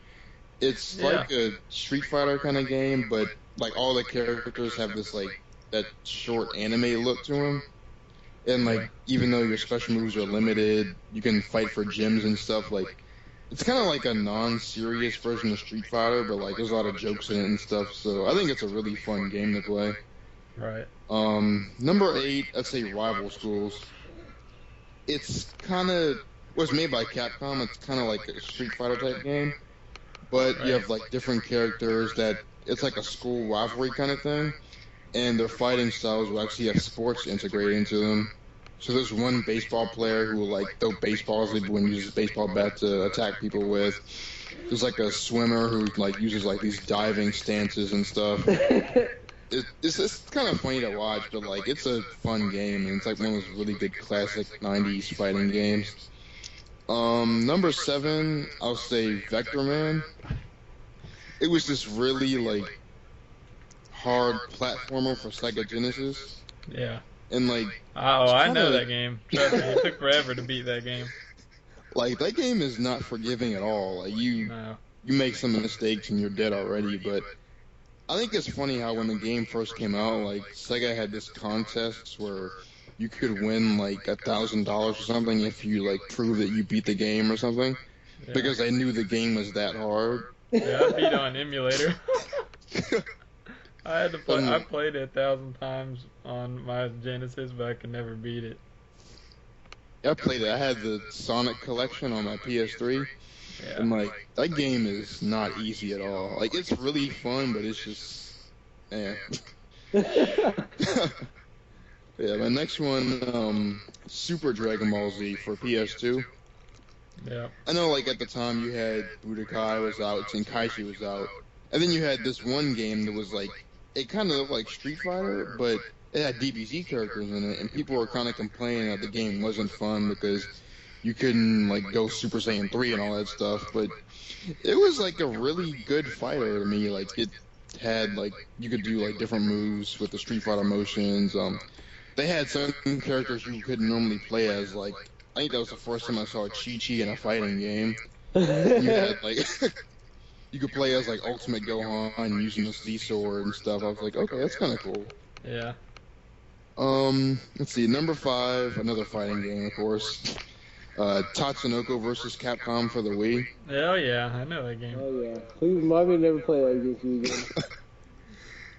I know it kind of got overshadowed by Marvel, but I thought it was fun, and you had, like, a really unique cast of people you didn't see normally. Like, they had the Mega Man Legends guy in there. They had, like... some characters from rival schools, and like all the Tatsunoko characters nobody really knew about, but they were kind of fun in their own right. I think they should have put like Speed Racer or something in there to make recognize like some of their animes. What else? Actually, I'm gonna skip ahead because the next ones are fighters too. So I'll skip ahead to my top 2. Number 2, I'll say Legend of Gaia for PlayStation. It's kind of like South Symphonia in that even though it's an RPG, like, it has fighting game elements. So, for each time you attack, you'll, like, put your combos together, and depending on what combinations, like, you might end up learning a new technique and, like, fighting all the bosses and stuff. The only thing is that the game itself is really hard, because you know how in the RPG, when you get to a new chapter, and you're supposed to buy new equipment to make your character stronger. Yeah. But the stuff in the game is so expensive that, like, at the most, you might get new equipment for one person, and, like, okay, so you have to really grind for like money in that game. Yeah. Number one underrated, I'd say Toy Story 2 for PlayStation 1. Oh yeah. They get, like, usually I don't like games based on movies because it's terrible, but like this game was like really fun. Like it kind of reminded me of like a Disney version of like Mario 64 or something. Yeah. You run around, collect, instead of stars, you collect like Pizza Planet tokens. You play as Buzz Lightyear, and he has like different levels of his laser you can shoot at people, and you got to fight like Zurg and stuff. Like it was a really fun game. Yeah, you beat that game too, hadn't you, Trey? I beat it. Yeah, but that game to me was tough. It is tough. I think certain levels that are tough, and trying to get like certain upgrades, like those hover shoes and the rocket shoes were like so hard to control with. Yeah, that was a fun game though. Yeah, that's my top 10 underrated list. Sweet. All right. Do you want to go ahead and just do both, like Trey did? Okay, yeah, I'll do my top 10 regular. Number 10, that's a Kirby Superstar for Super Nintendo. Oh yeah. Like, it's a really good like Kirby platformer by itself, but to me the best part is like how it's 2-player co-op. So you can like have a power, and then like if you want your friend to use a certain power, you can transfer it to them. Like it's very fast paced. I know some Kirby games like 64 are like really slow, but this one like it kind of feels like a lot faster, like a beat 'em up almost. Yeah. So I'd say that's probably my favorite Kirby game. Number 9, I know I've covered this already, but Paper Mario 2000 Year Door. Trey. Yeah. Oh, right. Yeah, but yeah, that like to me, that's a really good like RPG. Like it doesn't feel like a typical RPG where like you have to just like sit there and watch everybody fight. Like it has like Mario elements. You're like running around on the map, jumping. Like if you jump on an enemy in the overworld, and you get like a free attack when the fight first starts. Yeah. Like they have a really good sense of humor throughout the whole game. Yeah. There's like so many like jokes being tossed around. Like even in cutscenes, like you might see a background character like mouthing something off. Or to me, it's like really funny to watch. Yeah. And the plot is like really good too. Like even towards the end, like when you, well, have you guys played? I don't want to spoil anything, but Yeah. like with the Shadow Queen and all that, and like. Yeah. You have to fight like a possessed Peach, and like, okay. Yeah. And then like you're playing as Bowser like in between chapters, and he's trying to catch up to where you are. And you play like these like Mario type levels where Bowser runs around and like sets stuff on fire. So it was kind of funny. And like all the partners were good too, like Goombella, like she always had like information on every character. Yeah, I love that. It was awesome. And then you had the Yoshi, you could like spit enemies at other enemies. I think there's this one part where like you're on that train, right? And you're not supposed to read the person's diary. And if you read it, like the game keeps asking you sure you want to read it. And then if you do it, you get a game over. I'm like, that is so creepy. Yeah. Oh man. That's crazy. Yeah. I would have bought too much of your list, but that game literally added like elements of everything I love. WWE, like pretty much murder train mystery, Yep. and like like just every like spooky haunted house, like reversing bodies, like dude, that game had it all. Yeah, that was a great game. I'm gonna go to number 8. You said this one too already. Streets of Rage 2. Oh yeah. Like to me, that's like the ideal like 2D beat 'em up for me. Yep. Like it's not an easy game at all, but like it's very like it's simple, but at the same time, there's a lot of stuff you can do. Like you have like one attack button, one special button, but like with the attack button, like there's like so much stuff you can do with it. They have like those dashing moves, and hold it down, and like you said charge attack. And like all the characters are really fun to play with. Like I think my least favorite was Skate, but like I like characters like Skate was terrible. But like Max does so much damage. Like you can like grab somebody and take off like a whole bar with the right combo. And like if you got him and used the what was it, the pipe? Yeah. Like, so much damage. And like all the enemies were really creative. Like you had those dudes trying to like come at you with the knives and stuff. Like that one creepy boss you fought underground. I don't know. Oh yeah. He looked like what was it? He looked like the dude from Street Fighter. Oh, the Blanca dude? Yeah. Well, that too, but you have to fight this weird monster thing down there. Oh yeah. I hate that thing. I think my least favorite boss was the boxer guy. Oh yeah. Because you cannot like get close to him without. Yeah. Let me see. Number 7. This is a recent game, Mario Kart 8. Like, I was actually really surprised by how good of a job they did on that. Because like all the other Mario Karts were kind of really like standard at that point, and then Mario Kart 8, like they really stepped it up. Like the music sounds so good. Like they added some new items. Blue shells aren't as overpowered as they were in Mario Kart Wii. Oh yeah. Like Mario Kart Wii, like to me that game was too broken because like some characters were clearly better than others. Yeah. But in like Mario Kart 8, it's like you can pick like nearly anybody, and if you know what you're doing and you have the right carts and stuff, you can still win. So I'm like, okay, this is a much better game. They did kind of mess up the battle mode though. Yeah, like, to me, 64 had the best battle mode of like any Mario Kart, but they still haven't done that yet. Let's see. Moving on to number 6, Dragon Ball Z Budokai 3. Like that's probably my favorite overall Dragon Ball Z game. Because it kind of feels like Tekken in some ways, but you still have like the moves, you still have like the special moves like Kamehameha waves and stuff. And you can still watch these like nice cutscene kind of ultimates. And they had those touches, you could like blow the planet up if your attacker strong enough. You had like all the transformations. Like to me, it was just like a great Dragon Ball Z game and a great fighting game too. Yeah. Number 5, Super Mario World. It's probably my favorite like Mario platformer of all time. It's between that and like maybe Mario Brothers 3 is like a close second, but to me, this is Super Mario World was just like perfect. Like it was a great long game. There's like all the stages were unique. Like in the first Mario game, like some levels were just like copies of another one. Right. Like this one, like all the levels were different. Like the bosses were fun. You had like all those Koopa kids. Like you could do co-op in the game.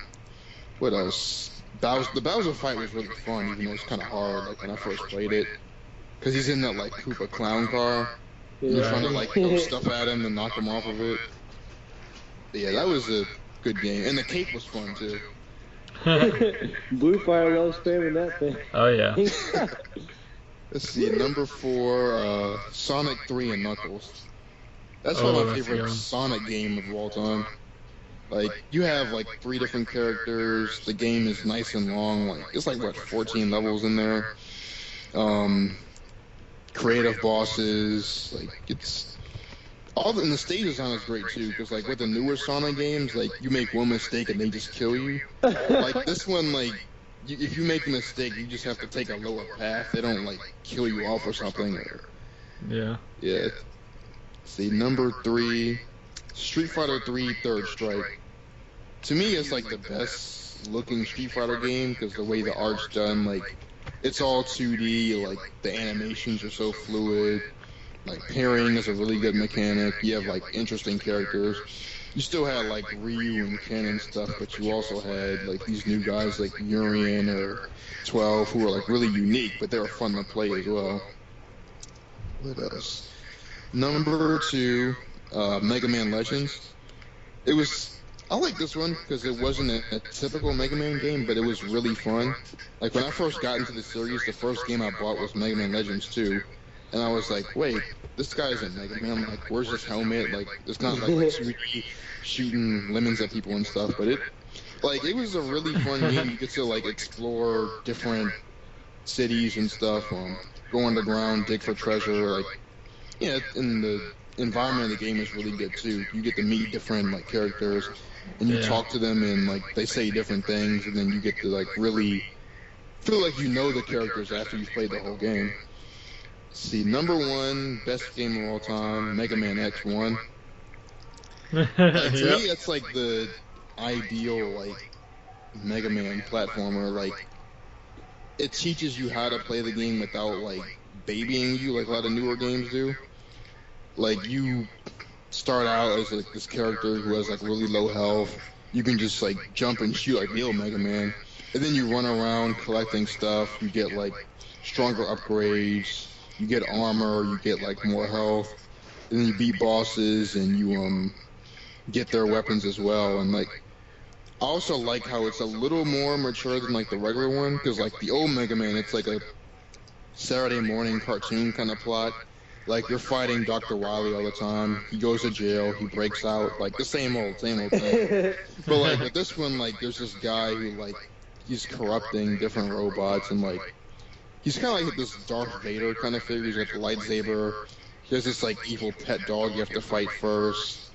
Like to me, like it was like a really cool like evolution of the series. Yeah. But yeah, that's my top 10. Yep, and AquateamV cheated because he had multiplayer games on there, but you know. Yeah, it doesn't matter. I couldn't think of any of that fast, but. I know, I'm just joking. Yep, we'll applaud him for being able to come up with those lists that quick. Yeah, I can do it. I'm gonna run through mine real quick. My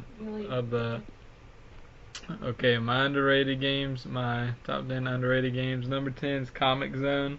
I don't know if y'all play that game, but that's from... Oh, that's a fun game. Yeah, Sega Genesis. Not too many people know about it. And it's just cool with the art style and how you flip the pages. It's literally like playing in a comic book. And number 9 is Battle Tanks, which I figured on the underrated games it didn't matter if it was multiplayer or single player. Yeah. But yeah, I put Battle Tanks because in that game you can... I don't know if y'all play that game, but you can like... basically like take your tank and go around and like get upgrades and stuff and like fight each other, and dude, that game is awesome. That game is like super fun. It's hard to explain, but it's super fun.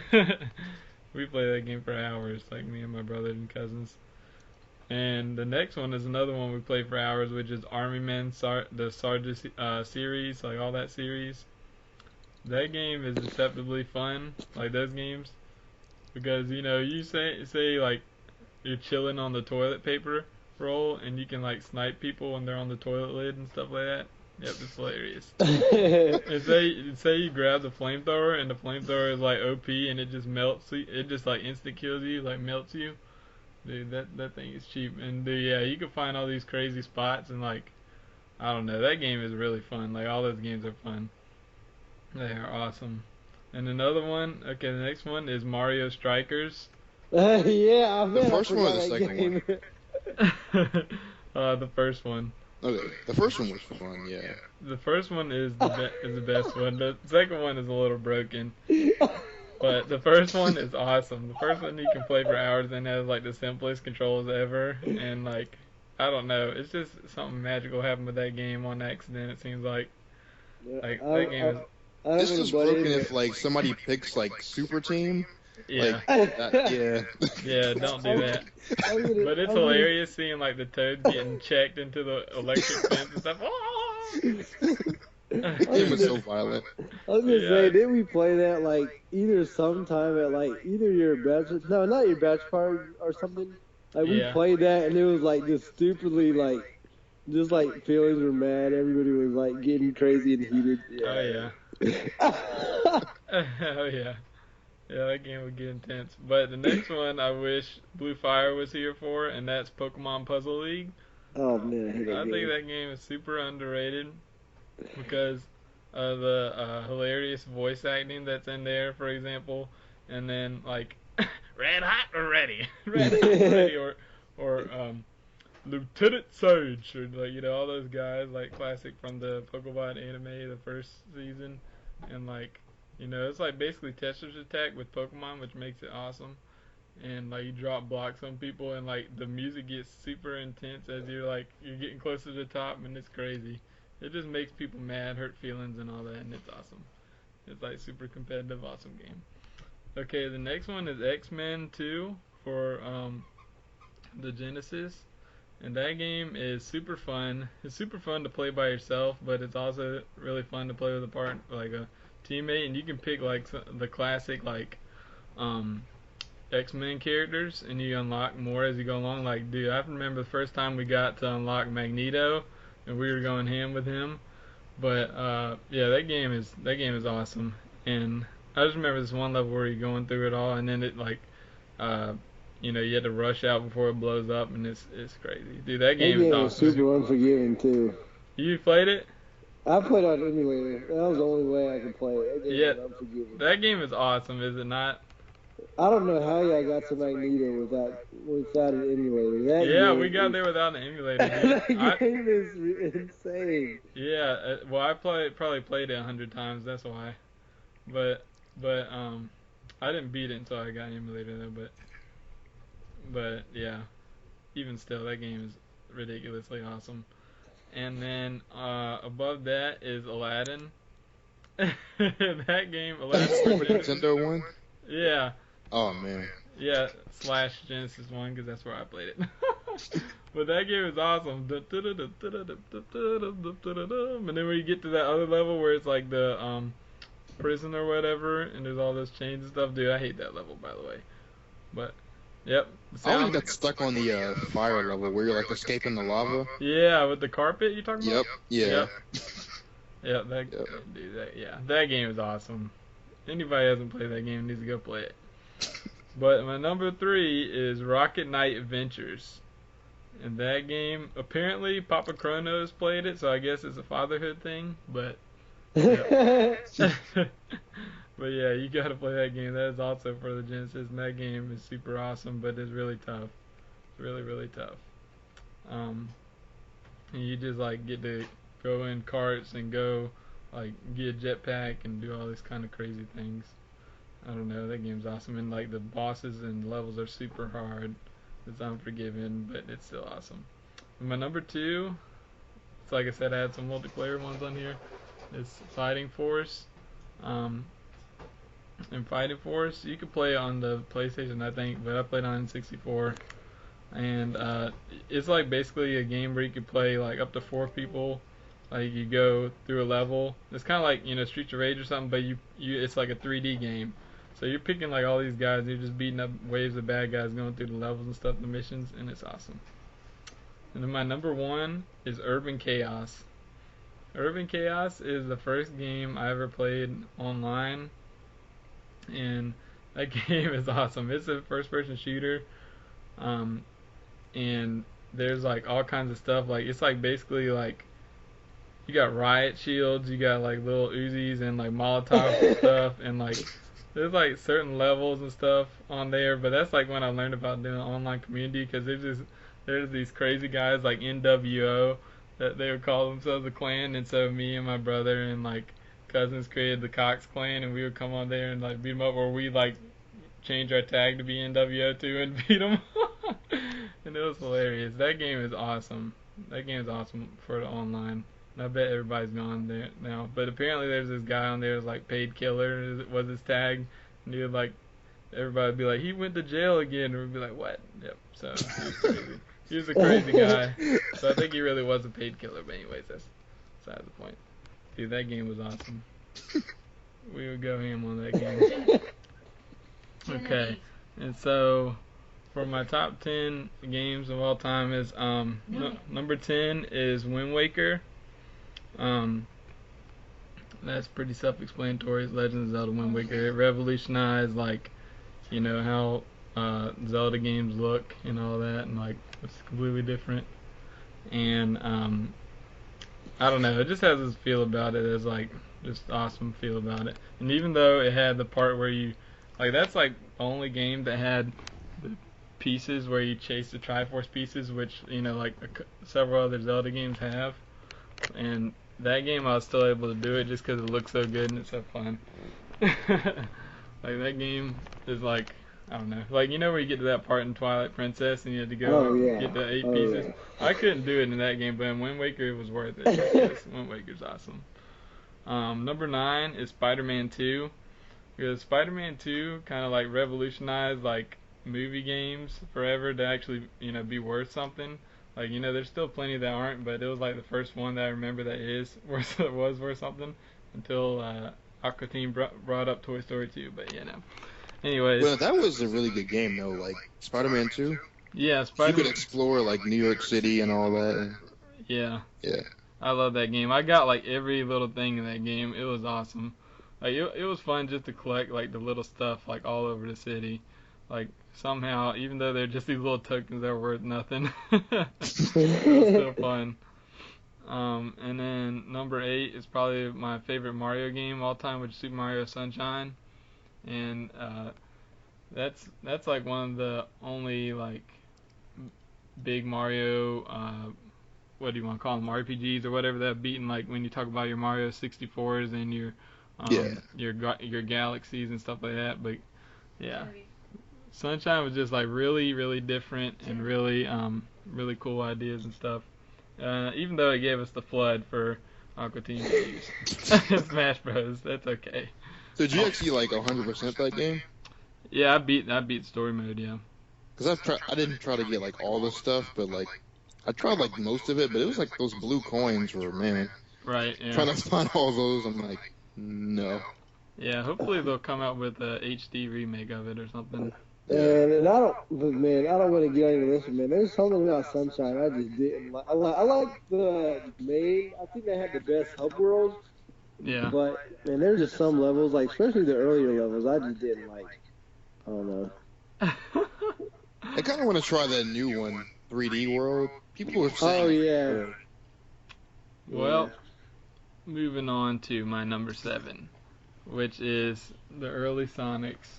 Like Sonic 1 through 3, I'd say. Yeah. Like I couldn't pick one, but they're all pretty awesome. I love just playing those games. The music was awesome. All those games. I don't know. I didn't know which one to pick, but yeah, I'd say those. Lump those together. I cheated. And number 6 is a repeat of X-Men 2, because technically that is a single player game too. And it's still just as awesome as a single player game. And yep, they haven't made a better X-Men game in my opinion. Yep, that game's awesome.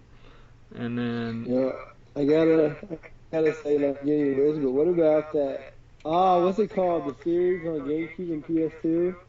You're talking about the Wolverine series or the Legends? No. Yeah, Legends, X-Men Legends. That series is pretty raw, man. Yeah, that's pretty good.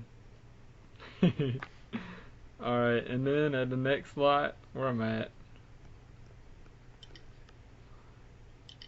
Yeah, number 5. I didn't number them. Number 5 is Star Fox 64. Star Fox 64, just based on its replayability. Dude, that game is awesome. Like, I beat that game like 10 times probably. Because you could beat it in a billion different ways, going different paths and stuff. You know, first time you fight the real Andross and all that. Like, where you get to fight... you go and fight Wolf and all that. It's just an awesome game. Do a barrel roll. And then to add on the side, you know, you can even play multiplayer if you wanted to. And then above that is Diddy Kong Racing. That game, even though it's a multiplayer game, I know Trey's gonna say it's a multiplayer game, but even the single player is worth it. Like a single player. That was a really good single player. Yeah, it was like one of those racing games that had awesome multiplayer and single player. Like just like being able to fight the bosses and all that, you know, like go race side by side with them and like all that. Yep. That was awesome. Okay, and then number 3, Soul Calibur 2. Soul Calibur 2, I know is another multiplayer game, but the single player for that was awesome too, like the Conquest mode or like whatever you want to. I forget what it was. Weapon Master or something. Weapon Master, and then you go up ranks and stuff like that, and we were like me and my neighbor would both like talk like every day and see who had the highest rank and like go through and unlock all the weapons and all that. That game was awesome. And then of course the multiplayer doesn't hurt it. Yeah. And you have Link. Yeah. That game was awesome. And then number 2, Trey's favorite game, Pokemon Red and Blue. Pokemon, the Pokemon is just it's Pokemon. It's the best. It's awesome. It's like I had several other Pokemon I wanted to put on my list. Like I would say the best game overall is X and Y, but Pokemon Red and Blue because it started off the series and because like ever since the original 150 some, they never came up with like a better cast in my opinion. Like they'll make better, like, some good Pokemon, but that, like, list compared to all the other lists and all the other regions is the best. That's why they keep bringing it back too. And yeah, it just introduced a series that I love too. So, and then number 1 is Ocarina of Time. Of course, it had to be at number 1. I beat that game a billion times too. And that game had like endless replayability with all the side missions, all the different things. You get the Goron sword and all that, all the pieces of heart. Yep. And you know, it's a number 1 even though the water temple was awful. I'll forgive it. I'll forgive the water temple. That temple literally made me go to the walkthrough to figure out why I kept like getting stuck. Yep, the water temple was awful. But yeah, that game's just awesome. It revolutionized the Zelda series and, you know, made it what it is today. So. And I would just say that in my list, you made me realize that a game I had forgotten was Beautiful Joe 2. Mm-hmm. And Beautiful Joe, which I love those games. I completely forgot about those games. So that would probably be in my underrated list. And I would say that Diddy Kong Racing still just barely missed my top 10 games. I forgot. I beat that game like 100%, and then you had to do the mirror mode, and I beat that 100%. That's how much I love that game. When I played the mirror mode of the game. Okay, but yeah, I'm going to have to start wrapping up the show here. Because we got mouths to feed and, you know, all that stuff. Diapers to change. So, let me just make a quick announcement for the people. I'm sorry for the listeners, we didn't get to talk about MKX and Sword Art Online's what they wanted us to talk about, but we'll move that on to the next show. I think we're all pretty hyped for MKX, or at least me and Trey are. But although I gotta say, bro, that game was disgusting. Yes, it does.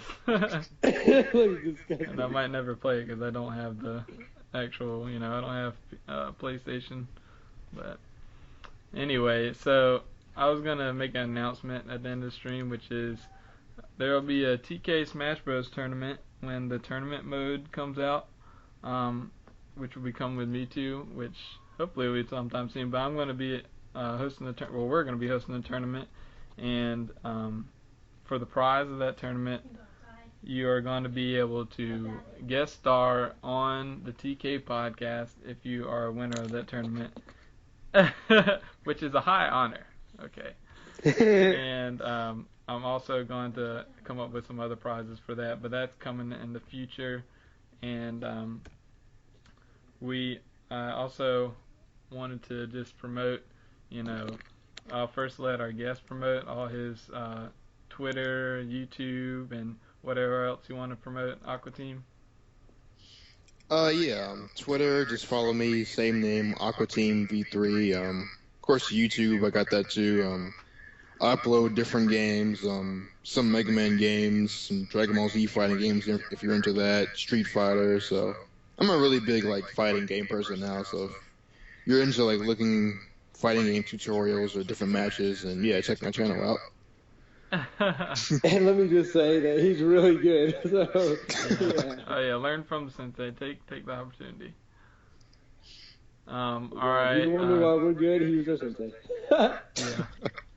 Yeah, Trey, you want to plug yourself there? Hey, you can find me at RoronoaTrey15 on Twitter, on Miiverse, RoronoaTrey15. You know where it is, on YouTube, uploading One Punch Man video. Check it out. Y'all know y'all love that video. And on Twitch at twitch.tv/RoronoaTrey. Is that what it is? 15, yeah. 15 at the end, yeah. Okay. And, of course, you can listen to this podcast on iTunes or on, which is you just search the TK podcast, or you can listen to it on YouTube and see my other personal uploads, KingsHaki's uploads on the YouTube channel KingsHaki RoronoaTrey. Just search it in YouTube and you'll find it. And also I have a Twitch channel, which is twitch.tv/KingsHaki. And you can email us at gmail.com. Wait, how does it go? Oh, OPkingshaki@gmail.com. You can find me on Miiverse at OPkingshaki. You can find RoronoaTrey on Miiverse at RoronoaTrey15. You can find AquateamV3 on Miiverse at BaconStunner. Is that correct? Yep. And you can find me on Twitter at Kings_Hockey. And I'm going to try and live stream our next podcast, so that should be interesting. All right. Well, any last words, gentlemen? If not, I'm going to hang up the call, and y'all can keep talking about Donkey Kong Country 2 or whatever y'all want to talk about. But we got the hockey family needs to go to lunch, so we'll see you next time. Adios. All right.